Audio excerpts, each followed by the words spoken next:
I don't think it's a lack of information. I think if anything, there's maybe too much information. One of the challenges is that there's a whole lot of noise in this space and not a lot of signal. And it's very easy to get caught up in the noise. A trap that people fall into is chasing like the next new fad or big thing. And this is as old as time. I mean, quite literally, people would give up their life savings to travel to the fountain of youth, which now today I think of as like, whatever longevity guru has a new supplement.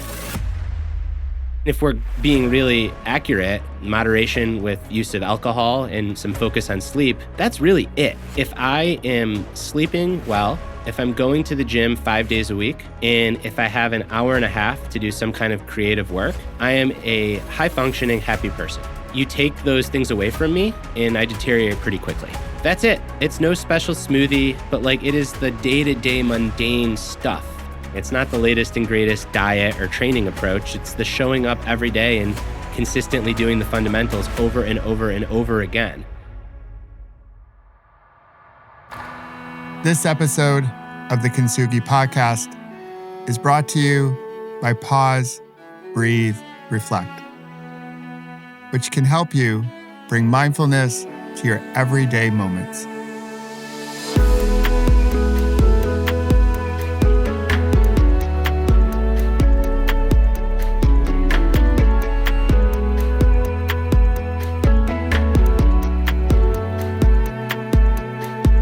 Hey there, my fellow like-hearted humans. It's Michael, and this is the Kintsugi Podcast. Change. We hear about it all the time. The only thing that's constant is change. People can't change. People can change. Sometimes you get too old to change, and the list can go on and on.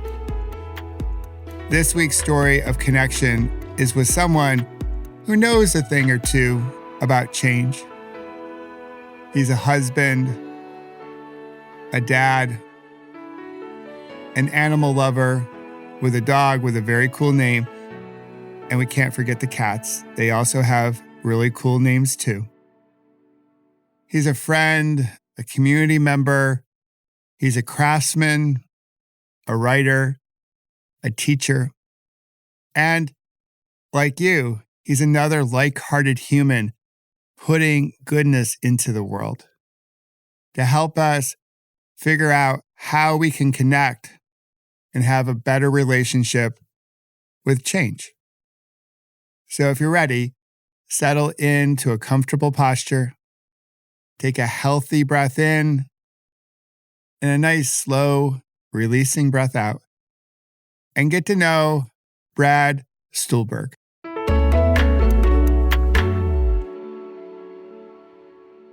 Brad, good to see you, brother. How are you? I am well. It is a pleasure to join you today. Yeah, I've been following your work for quite some time. I have all your books, as I just mentioned. And we sit here in the new year, only a few days away from the big football game. So, as a double Michigan guy, I got to ask you, how are you really feeling about this coming weekend and Michigan's chances in the big game? I'm feeling good about it. It's interesting because not only did I spend a lot of time on campus at the University of Michigan in Ann Arbor, I also grew up just outside of Detroit. So for football fans, you'll know that the Lions are the best they've been in my lifetime, probably in your lifetime too, because they haven't been very good for over 50 years. And they have a home playoff game, which is something that hasn't happened since 1993. So I'm a little bit torn because when you put yourself in the mind of a Detroit sports fan, you think you have to make these trade-offs. So I think to myself, would I be okay with a Michigan loss if it meant that I could get one Detroit Lions playoff win, one game closer to the Super Bowl? So it's nice. I'm a sports fan, but I don't care that much. So I care just enough where it's exciting to watch. But I know so many people that get devastated and it ruins their day if the outcome's not what they want. And I'm not on that level. I know a lot of people like that as well. Like you, I'm also not on that level. So my team, I grew up in upstate New York, Western New York. So my team would be the Bills. And so they have a big game this weekend. So we'll see what happens. They do. For them, it's a matter of getting into the playoffs. Is that right? Yeah, the math is a little complicated as it usually is this time of year. If they win, they're in the playoffs. If they lose and get some help, they can still be in the playoffs. So much like a Detroit fan, a Buffalo fan has had their fair share of heartbreak. And they're very optimistic and hopeful fans. So I'm right there. I'm right there with you. On my wife's side of the family, they're from Michigan. My father-in-law, who has since passed, he went to the University of Michigan's med school. So we are rooting for Michigan, although the whole family moved to Portland, Oregon. So there is a complicated factor. Do you root for the Pacific Northwest, which often gets slighted, or do you root for Michigan? And so it's going to be a fun weekend, however we slice it. And again, we don't get too worked up about it because it's only sport. There are bigger things in life to focus in on. So I want to start here. I always love starting here when I sit down with people. What's one good thing that's already happened today before we sat down that's happened for you? I had a wonderful workout in the gym. Felt really strong and good. A couple of my favorite people that I often run into there were there. So really, from a social standpoint, it was just a lovely way to spend an hour and a half this morning. Awesome. I love that. So the show is about connection. So in that spirit of Kintsugi. So my wife and I love connection stories when it comes to couples. So in your latest book, which we'll get into, you have a dedication to your wife, your partner. And so I'd love to know how you guys met, if you are willing to share. Of course. Caitlin and I met in undergraduate school, so way back in the day. And we had a mutual friend. And this was the summer after my junior year and the summer after her sophomore year. We're really just kids. I guess it's more politically correct to say young adults, but we were kids. We all had internships in Washington, D.C. of various sorts. And we shared a house for that summer. And that's when I first met Caitlin. Wow, that's so cool. So where was the house? I asked because my wife and I, we met in D.C. as well. Oh, neat. The house was, I'd say, somewhere in between DuPont Circle and Adams Morgan, if I'm remembering correctly. So upper northwest part of Washington, D.C. Yeah, probably off of 18th Street or Connecticut Avenue around there. We were in upper northwest D.C. in the DuPont Circle, Adams Morgan area, somewhere between Firehook Bakery and Kramer Books in that side of town. And those are institutions that were there back then and are still there now and hopefully will be there forever. That is perfect. Well, you might remember the city paper while you were there. So my wife and I met in a personal ad in the city paper before we got to apps on phones and Match.com and all that stuff like that. So that's how we met. And we lived on Yuma Street, so closer to Tenleytown and American University. So that was our neck of the woods. Where about on Yuma Street? That's where my wife's family lives, right in that neighborhood. Oh, so we were 3719 Yuma. So now people can go to wherever you go to check out homes. So that was our first home together. Oh, neat. I lived in Old Town Alexandria when we met, or in Fairfax as well. And she lived in, near Adams Morgan, and we did the whole personal ad thing. And then we went on a date. We went to the Austin Grill, and the rest is history. Come May, we will be married 30 years. Yeah. So pretty cool stuff. And I also love the fact that you're an animal lover, and I have to give you props for the name of your dog, which is fantastic. So well done. Can you share that with us? I can. My dog's name is Ananda, and Ananda is in the Pali Canon, which is one of the oldest living Buddhist texts. He is a very frequent contributor and is seen as the Buddha's first in hand loyal attendant. Now, what's interesting is people say, well, does that mean that you think that you're the Buddha? And no, that's not why we went with the name Ananda. I'm quite far from it. But there's a passage in the text where the Buddha is with Ananda, and Ananda throughout Buddhism appears as just this innocent, curious, kind of kind-hearted, wandering soul. And he says, Buddha, you've once said that friendship is real important in the spiritual path. And I've heard that friendship is 50% of the spiritual path. Could that possibly be true? Could friendship possibly be 50% of the spiritual path? And the Buddha says, no, Ananda, you're mistaken. Friendship is not 50% of the spiritual path. Then Ananda says, well, what is it then? And the Buddha looks at him and says, Ananda, friendship is the whole of the spiritual path. It is the entirety of it. And a dog is a man's best friend, or a woman's best friend, a person's best friend. Absolutely. Hence the name Ananda. I love it. And that's so great. That's a great name origin story. All right, so we'll strip away what you do professionally. Obviously, we're going to get into your book. So people know you as an author. You're also a professor, a coach. So if you had to put that to the side or the back burner, Brad, how would you describe who you are today? Because we'll get into change. It's different in all of our eras, but how would you describe yourself today? I would describe myself first and foremost as a father and husband. And then I would describe myself as an aspiring craftsperson. All right, cool. So in any particular craft? I would say the crafts are writing, which is professional. Sure, yeah. And then strength training. So deadlift and bench press in particular, which people often don't think of as a craft. If you're it's a craft. Not initiated, people think of it as like meatheads going to a gym. But it's actually a lot closer to woodworking or swimming or archery when you really get into it. And I'd say that I have limited interests, but I'm very fortunate that I get to pursue them fully. And for me, those interests are really my family and my friends. I should include in that, my writing, and then this current foray into strength training. Yeah. Well, there's precision in strength training that I think a lot of people don't necessarily appreciate because they do think it's a bunch of meatheads throwing weight around, but there's an art to it. There's precision, as I just mentioned, to it in order to be able to lift things and use your body as leverage to get the weight up, which I think is like just fantastic when you break it down that way.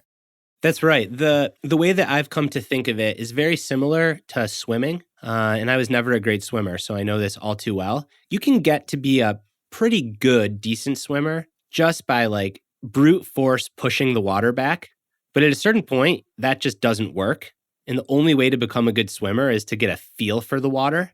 And I never would have imagined that trying to deadlift 500 pounds is the same, but you can't brute force that bar up at a certain point. You have to get like a feel for the bar. And that's the part of it that is just so addictive to me. It's like finding that feel and trying to replicate that feel. People call it like getting in the slipstream or getting in the pocket of the lift. And it is. It's a very gratifying feeling and it's fun. I can appreciate that as a cyclist. There's something about getting into your sweet spot. Yep. Some would call it maybe flow. Sweet spot and flow, if we were going to really break it down, as you know, we're going to be a little bit different, but that sweet spot where you just feel one with the bike and you're with your sport and you're with your body and things almost feel a bit effortless. And it's a pretty good buzz in terms of all the buzzes that you can feel. So I'd love to know, in the spirit of a few good men, we want answers. So how does someone who grows up in Michigan, goes to the University of Michigan, goes to DC, ends up doing the work that you're doing, the things that you're really passionate about, talking about performance and change? And I loved your book about groundedness. I read that before a big trip and a big adventure. So how did you get into this being your true calling and passion? It was a very circuitous path. The high-level answer is I've been very fortunate, and I think that timing has a lot to do with it. So I grew up, I loved writing, and I loved sports. I was the captain of the varsity football team and also the editor of the school newspaper. Oh, wow. What a cool combination. So those were my two things, and it became very clear to me by the time I was in college that I wasn't going to be a professional athlete, but maybe I could be a professional writer. But then I got rejected from journalism school. And like so many people that are age 17 to 19, I was a kid. I assumed, all right, I guess I'm not going to be a writer. I did other things. But this was in the early 2000s, right at the turn of the century. And this was really the golden age of the blogosphere. Yes. So there was no social media. There was no such thing as having a following or a platform. There were all of these very bare bones blogs, and it took no cost. There were no barriers. No one was worried about selling themselves or how am I going to gain followers. You just had a blog. And if you liked writing, you had a blog. And I had a blog because I liked writing. And it was very much just a side project and a hobby for me. I don't think anyone read my blog, but it kept me writing throughout school, throughout my first job, throughout my second job. And eventually I caught some lucky breaks and people started to read the blog.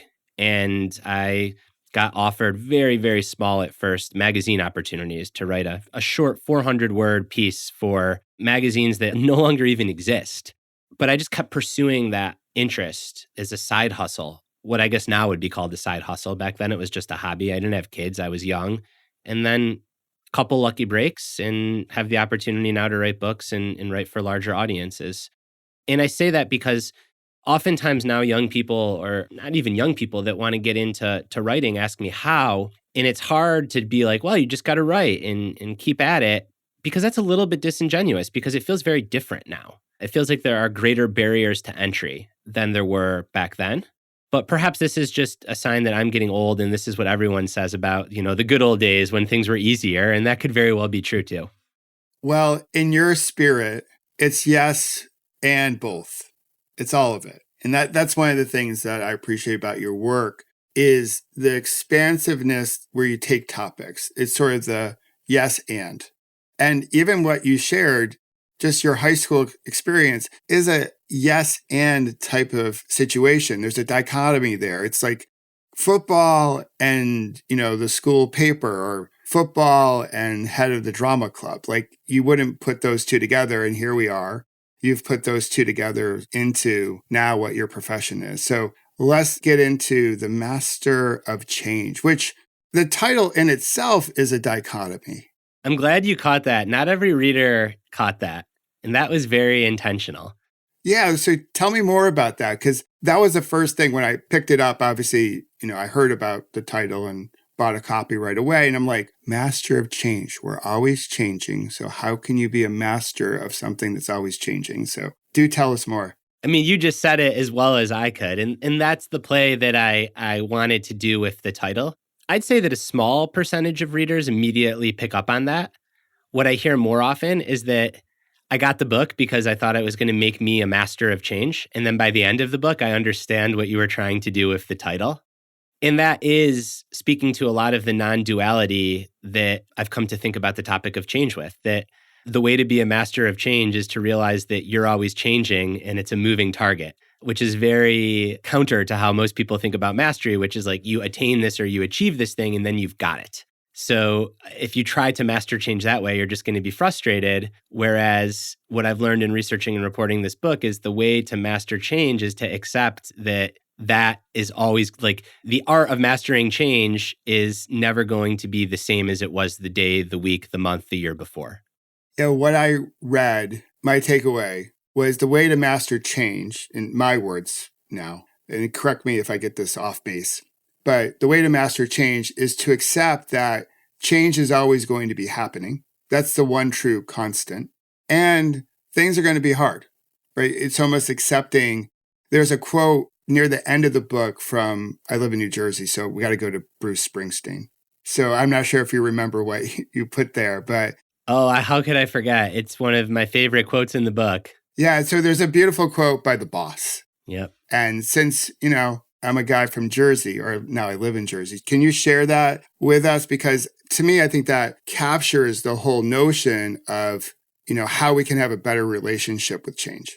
So I'm going to paraphrase, but Bruce Springsteen said that becoming a mature adult means accepting the world on its terms, not yours, but not giving up the belief that you can change the world and maintaining a hopeful attitude nonetheless. Yeah, I love that. It's so good. So good. He is so good. Yeah. Well, yeah, he's a talent, it's one of those gems. But, here's a guy, almost like you're blogging, right? You blog and you wonder if anyone's reading your blog. He's performing, wondering if anyone's really listening to his music. And then he keeps showing up. Yeah, that's a big part of it. And then you get lucky. And you just might get a break. And that's the really cool thing about what can happen when you keep showing up. That's right. I've come to think of it, and I'm not the first person that said this, is increasing your surface area for luck. So I do think you have to get lucky, but you can increase your surface area for luck. So the more that you show up, the wider that surface area is that you're going to get lucky. Doesn't mean that you're going to get lucky. A lot of people show up and they do great work and they never get lucky in their pursuit. But you have a much better chance of getting lucky if you have a lot of work that you put out there. To the Springsteen quote, what I loved about it and why it comes so late in the book is I think it really encapsulates what for me was one of the most profound insights from the book, which is this notion of tragic optimism, which is another example of not this or that, but this and that, which really is about accepting all the pain and suffering that is inevitable to even the most average human life in not sugarcoating all that is broken about the world, but at the same time, not falling into nihilism or despair, in maintaining hope and optimism and agency in a belief that what you do matters at the same time, and holding both of those competing ideas at once. The term itself, tragic optimism, was coined by Viktor Frankl, Holocaust survivor, psychoanalyst, best known for his work on meaning, but it kept showing up in my reporting on individuals that have just weathered unbelievable periods of disorder and chaos and change, whether that's external, so things that happen to them or around them, or internal, changes that they made. And time again, there was this ability to see things clearly and not be a Pollyanna.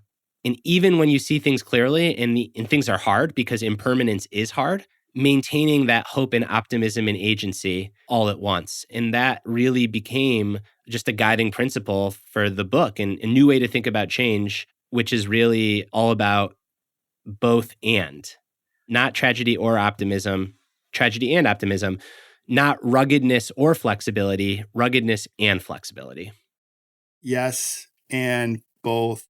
And Victor's work in Man's Search for Meaning, I reread that on my cycle across America in 2022. So it was a chance to reread his work as I went through my journey across the country. And my wife drove our RV, and we had at the time, 2 dogs with us. But just knowing that it was going to be hard and it was going to be difficult and it was going to hurt, but at the same time, I could hold space for the pain, the suffering, and also hold space for the joy and all the other more pleasant emotions that we come to think of, all at the same time as I pedaled across America. So I love the fact that you included his wisdom in the book.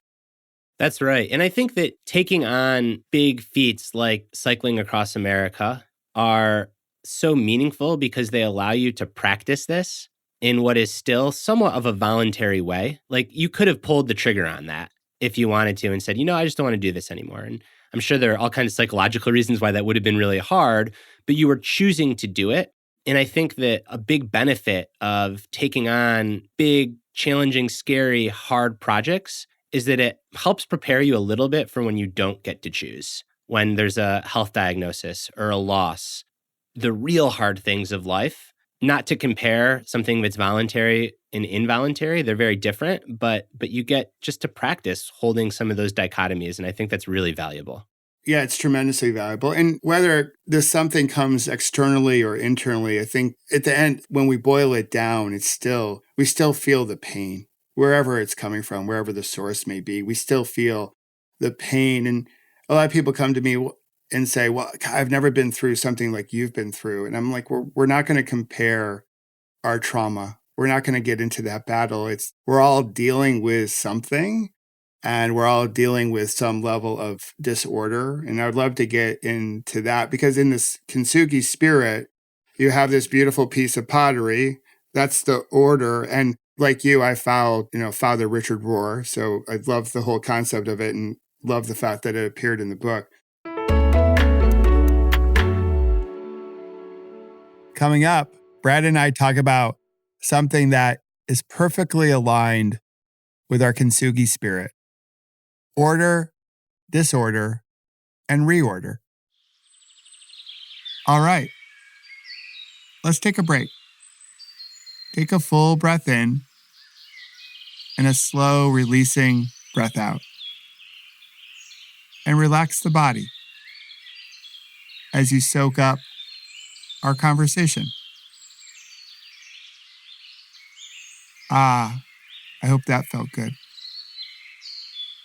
Okay, now that we're a little bit more relaxed, can we be real?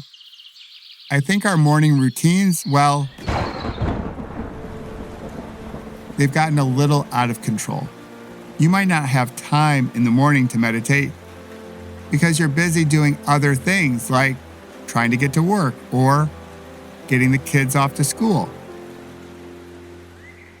And this is where my app, Pause, Breathe, Reflect, comes in because I built it for busy people with a whole bunch of shorter practices. So if you don't have 10 minutes in the morning to meditate, cool beans. You're human after all. But I bet you have 5 times throughout the day when you have 2 minutes to practice and let go of stress and bring mindfulness to your everyday moments. So today, download Pause, Breathe, Reflect for free and begin to stress less, sleep better, and join a community of like-hearted humans rippling something worth rippling into the world. All right, let's go back to our conversation and celebrate the Kintsugi within us all. So you have this piece of pottery, it breaks the disorder, and now it comes back together, the reorder, and it comes back with some blemishes and the scar lines and the golden symbols of our strength. So I would love, Brad, if you could talk further about this whole concept of, order, disorder, reorder, because so many people think, well, we're just going to go back to normal. We're going to go back to order. We're going to go back to homeostasis, which is something you also talk about in the book. So can you elaborate on this concept a little bit further? I can. So this was one of those instances where I'm reading in different disciplines and I keep seeing the same pattern or the same theme, but these disciplines don't normally talk to each other. So Father Richard Rohr, Franciscan friar, writes beautiful books of real authentic spirituality, talks about order, disorder, reorder being like the way that we gain wisdom. And he comes at it from a Christian perspective. Mark Epstein, the wonderful psychotherapist and Buddhist teacher, talks about orientation, disorientation, reorientation is a way that we experience growth. Getting out of the spiritual realm and into management science. University of Northwestern, Kellogg Business School, Stanford Business School. They talk about organizational change as a process of freezing, unfreezing, refreezing. So relationship therapist will talk about stability, rupture, repair. So this theme just kept coming up. And I was real curious, is this just a universal truth? And then I got to the biology, which I think is a good place to search for ground truths, because when you explore how life evolves, that's been going on forever. So if we're going to find a pattern that is probably pretty universal, it's a good place to look. And for the longest time in biology, the model of change was called homeostasis, which says that you have order or stability, then disorder or chaos, and then you get back to order. And more recently, just in the last decade, the life science research community stepped back and said, this is not an accurate model of change. When you look at how a healthy species flourishes and excels over time, they don't follow a homeostatic path. They coined this term allostasis, which describes change as a cycle of order, disorder, reorder, just like Richard Rohr. And what it acknowledges is, yes, it's true. We like stability. We thrive when we have stability. But that stability is never the same. It's always a moving target. It's always recreating itself. And the etymology of these two words, homeostasis versus allostasis, I think just so elegantly summarizes this subtle but very important difference. So homo comes from the Latin root that means same, and then stasis means standing. So homeostasis means you achieve stability by staying the same, whereas allo comes from the Latin root that means change or variable. And then again, stasis means standing. So allostasis says that you achieve stability through change. And it has this beautiful double meaning. that it's possible to be stable through change. It's possible to be a master of change, but the way to be stable through change is through change, is by changing.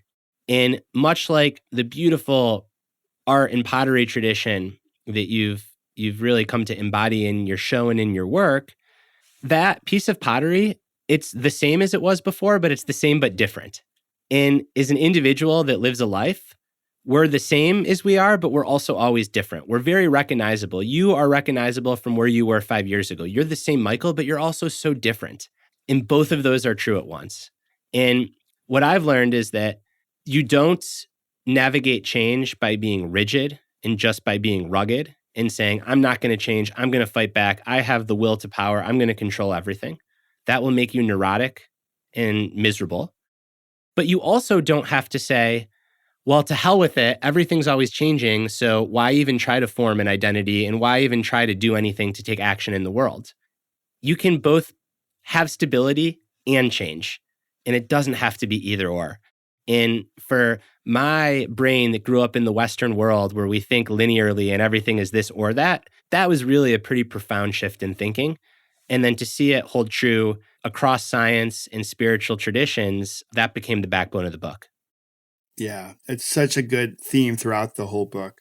Around disorder, I imagine when some people hear that word, they think of catastrophic change, like the pottery busting open or breaking, or what happened to me, or a cancer diagnosis, or a big divorce, or losing a big executive job, like big change. And we use the analogy of a caterpillar coming into a butterfly and just turning into caterpillar soup. And I would love for you, Brad, to share a little bit more about that, because in the disorder, we're not talking about massive change. It can be incremental change. That's right. It can be, but it's not always. I think a disorder event could be a cancer diagnosis or the loss of a loved one or a layoff, a capital T trauma. It could also be a big success, getting a huge promotion at work, having a child, moving to a new geography, moving across the country. It could be meeting a new best friend. That can really change your life. It could be distancing from an old friend.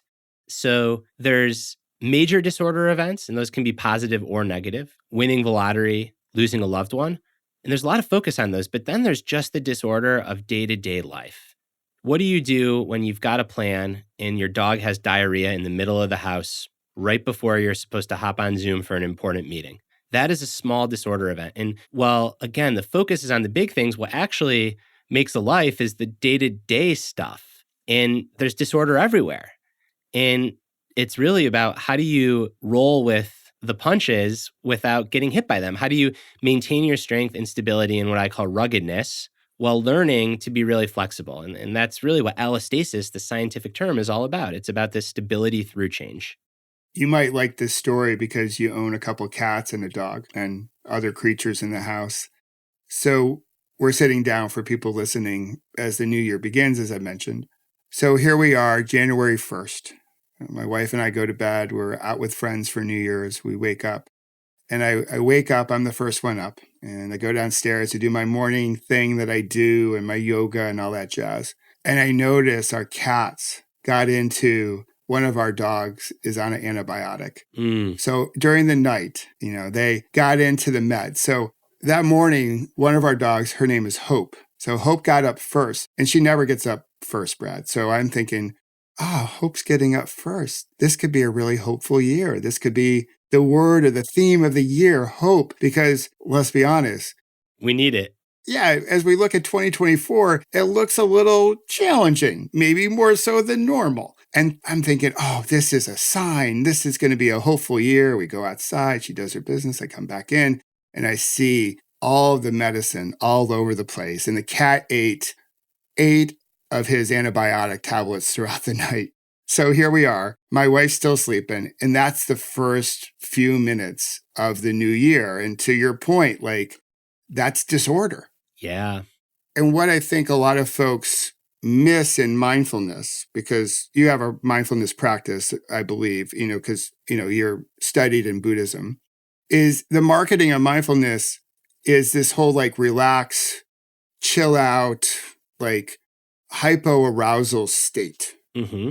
which there is a notion of how can mindfulness change our relationship with stress and ease stress and all that jazz. But we often talk about mindfulness like, oh, you seem upset. You need to go meditate. Like it's like that. But it's really finding that sweet spot between hypo-arousal and hyper-arousal. So you can find that sweet spot. So in that moment of disorder, the cat eating the antibiotics, you can have a clear head and be thoughtful in how you make a decision. And you can move throughout the day and get into a better fashion of reorder. That's right. The Sanskrit word for mindfulness actually means to remember. And I think what a mindfulness practice helps you do is remember. Remember your agency, remember your stability, remember that things are always changing and impermanence. And then from that place of remembering, it allows you to have a better chance at responding instead of reacting. And responding is deliberate, it's thoughtful, it's wise. Even if it doesn't go your way, you never regret responding. Whereas reacting is rash and emotional and instinctive. It's when you snap on someone or you hit send on that email that immediately after you said, uh-oh, why did I do that? And I think mindfulness doesn't ensure that you're always going to respond to disorder, but it gives you a better chance. Sure thing. And we always seem to react with the people that we love the most, right? So as a parent, I'll raise my hand. Even practicing mindfulness and meditation for 20 plus years, if the conditions were right and my girls did something that would land on dad's nerve, I had some moments where I reacted and then I was like, why did I say it that way? Because they run off to their room crying and then I run off to my room crying and you beat yourself up for being a bad parent and then hopefully you come back together and hug it out. But, those moments called for a little bit more responsiveness as opposed to reactiveness. I think that any parent knows that kids are Zen masters, and they're very hard Zen masters. And they're also really humbling because you realize that you can do 20 years of mindfulness practice and still snap on your kid. And that's not a good thing. But I think that there's a certain kind of humility and compassion for yourself and other people that comes with it. If you have kids and that doesn't make you more humble and that doesn't make you realize that you have no control over anything, then you're either a guru in your own mind or an actual guru in the world. Yeah, true that. So a big old mirror. They walk around with a big old mirror and they're like, hey, do you see yourself, Dad? Do you see yourself, Mom? I'd love to ask you this question. It really gets to, I would say, the industry, if we want to call it the industry of personal growth and improvement. You've written some amazing books. Again, I've read them all. Other people have. I do my coaching and I have my books and we've put a lot out there into the world. There are plenty of books and you can go on to LinkedIn. We're both on LinkedIn and we put posts up there about how people can get better and change and do this, that, and everything.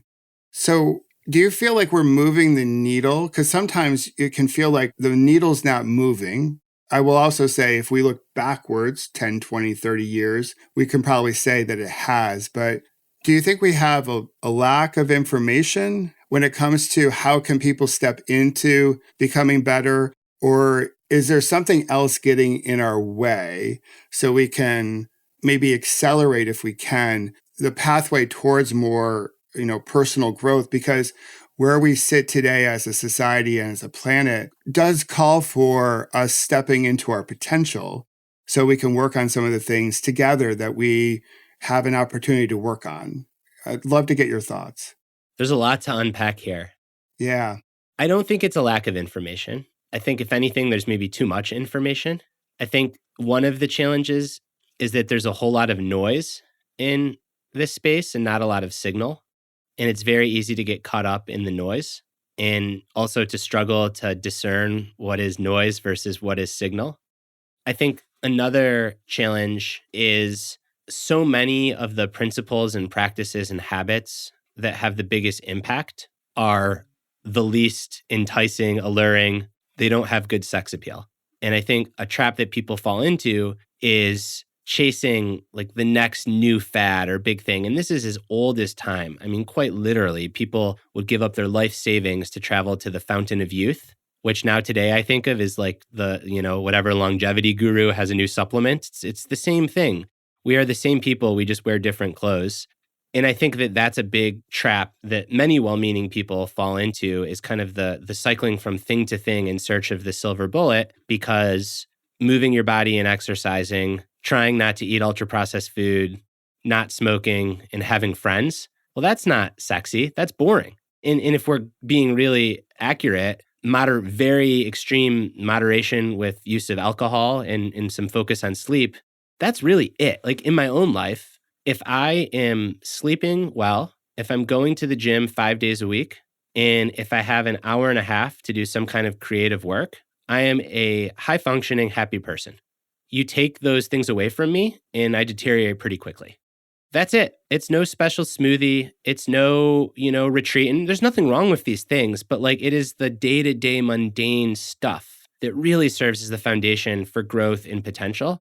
And you see this in sport. We started by talking about sports. Like really mastering the fundamentals is what makes you great at something. It's not the latest and greatest diet or training approach. It's the showing up every day and consistently doing the fundamentals over and over and over and over again. Now, what my literary agent would say is, why are you saying this? No one's going to buy your book. And what I would say to that, and I have said to her, is actually, I think it's good reason to buy my book and your book and many books, is because this stuff's hard. It is hard. Yeah. It's really helpful to have someone there helping you, holding your hand. And also, which is really what I view my whole job in this writing game, is just to try to find language and words for things that people feel and they know, but they don't yet have words for. Because once you can name something, it just loses its power over you. It becomes so much more concrete and real, and you can work with it.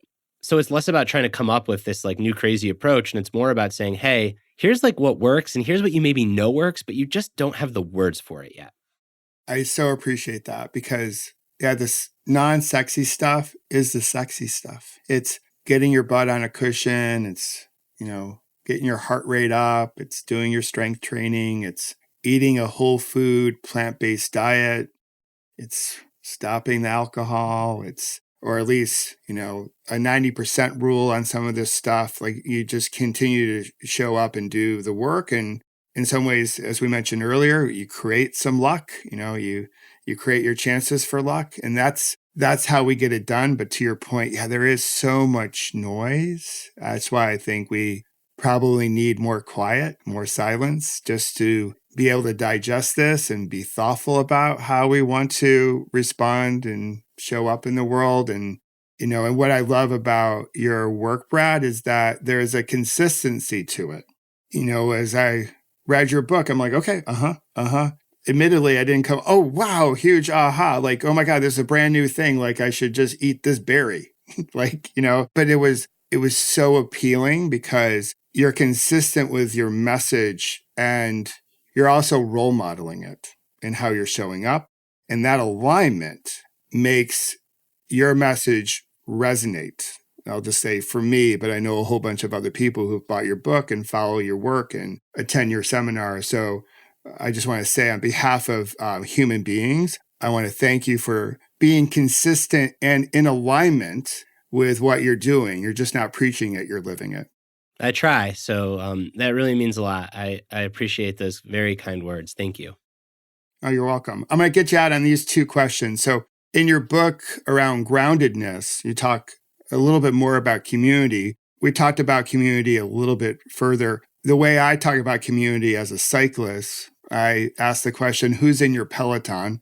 I know you've done some endurance sports, so you know what a peloton is, a group of cyclists in a bike race. And since we're riding so close together, we need a lot of trust and collaboration and communication. And sometimes you're drafting off of someone and sometimes you're out in front. And it's really a remarkable community that's moving sort of in the spirit of together we go far and together we go faster.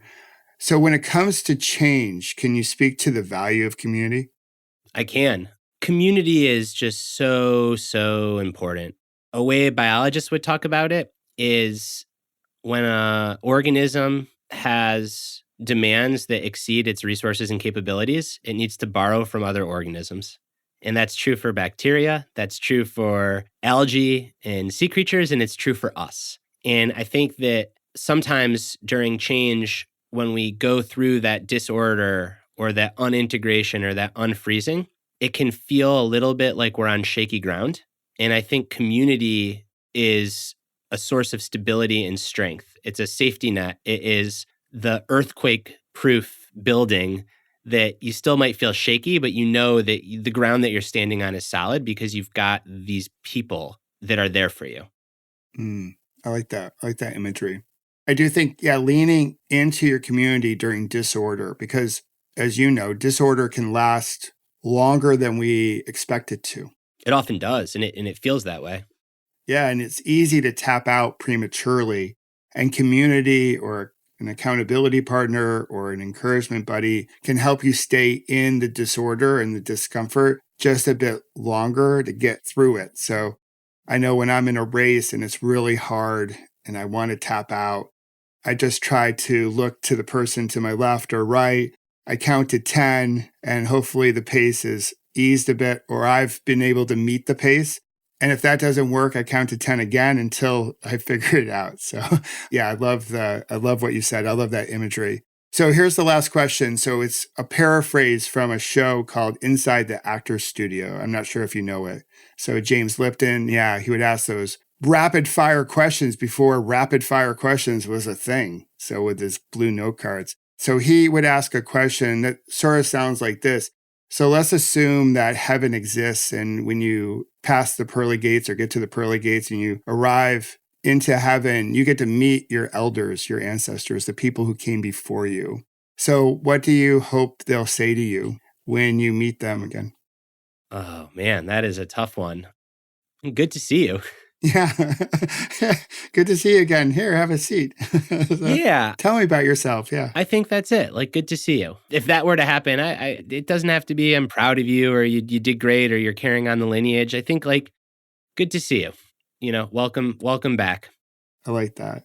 Well, Brad, thanks for joining us here on the Kintsugi Podcast. Again, as I mentioned up front and a couple of times throughout our conversation, I so appreciate the work you're putting in, and I've followed your work for a while, have your book, so it's a real treat for me to sit down with you since we have a lot of shared interests around performance and change. And my encouragement to you, for what it's worth, is keep rippling what you're rippling into the world because the world needs your energy and needs your wisdom. So thanks for coming on. Thanks so much, Michael. The pleasure is mutual. Anytime we can get a reference to Bruce Springsteen in one of our stories of connection, it's a pretty good story. Of course, I say that as a guy who lives in Jersey. I hope you enjoyed Brad's story of connection and his wisdom. As I mentioned during our conversation, I have all his books, and I appreciate how he shows up in alignment. He just doesn't write about it and talk about it. He's doing it, albeit just like us. He's perfectly imperfect. As you might know, we like to take a short moment to pause, breathe, reflect, and do a meditation based on this week's story of connection. So this week, we'll sit with the concept of yes and, cultivating an abundant mindset. So if you're ready, settle into a comfortable position. And as you do, you can close your eyes or you can keep them open. And we'll drop in. We'll begin as we usually do with a few healthy inhales, breathing up fully through your nose if you can. And a nice releasing exhale. Allowing yourself to slow down, relax the body, and come into the moment. I invite you now to bring to mind something that you may be struggling with. And right now, you see just one way.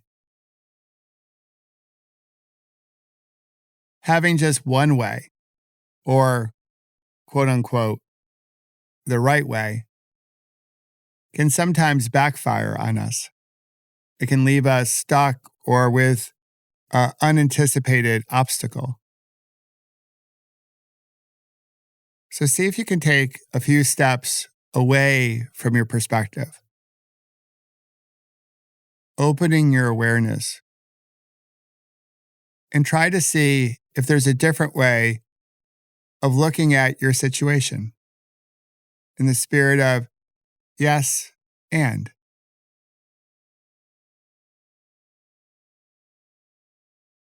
Allow yourself to hold two perspectives at once, even if they happen to be 180 degrees away from each other.